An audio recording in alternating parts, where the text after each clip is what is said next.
I think we see a very clear shift in trade structure in trade relations of Ukraine and Europe.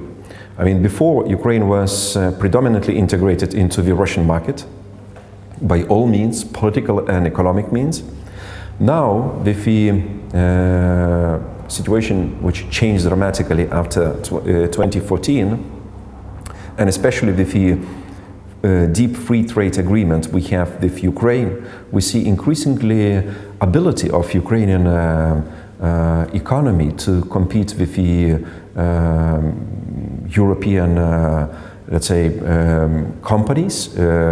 We see a good tendency of Ukrainian goods to get a better access, I mean, to European markets. It will take time, and because now we trade according to the European standards. In order to be allowed, I mean, and to get the entry into the European market, you have to satisfy certain standards.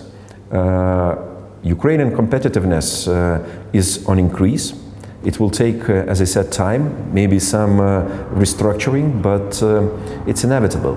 I think Ukraine will be an important market for European goods and services, and vice versa. Our markets will be increasingly important for Ukrainian ones. But the process is very comprehensive. We are asking not just to trade, but we are asking, I mean, for European economy structure to change in between, because I mean they are still too rely on energy non-efficient industries, sometimes polluting industries. But all in all, I mean, if you see the change what happened in Ukraine, I think we should be very optimistic about Ukrainian future. It's never too enough, I have to admit. Ukraine was given quite a solid support by giving even preferential trade regime with Europe. They've been given zero tariff quotas and better access to our markets. Just recently, we increased some quotas for Ukrainian goods, and especially agriculture goods. But you know, I mean, you rightly said, Ukraine is facing with the hostilities and a war from Russian Federation.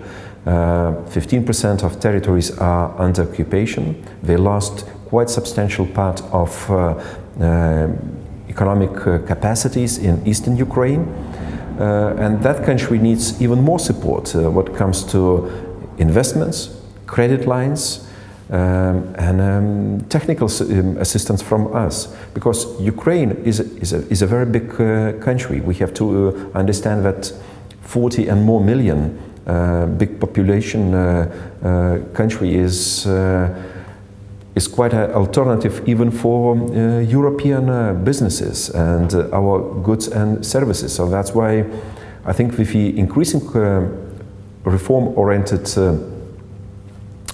policy of Ukraine, we might in future get quite an interesting market for our goods, and especially for Baltic states' economies. Well, I mean, we should do everything possible in order to keep Crimean Tatars issue as a top issue on our agenda.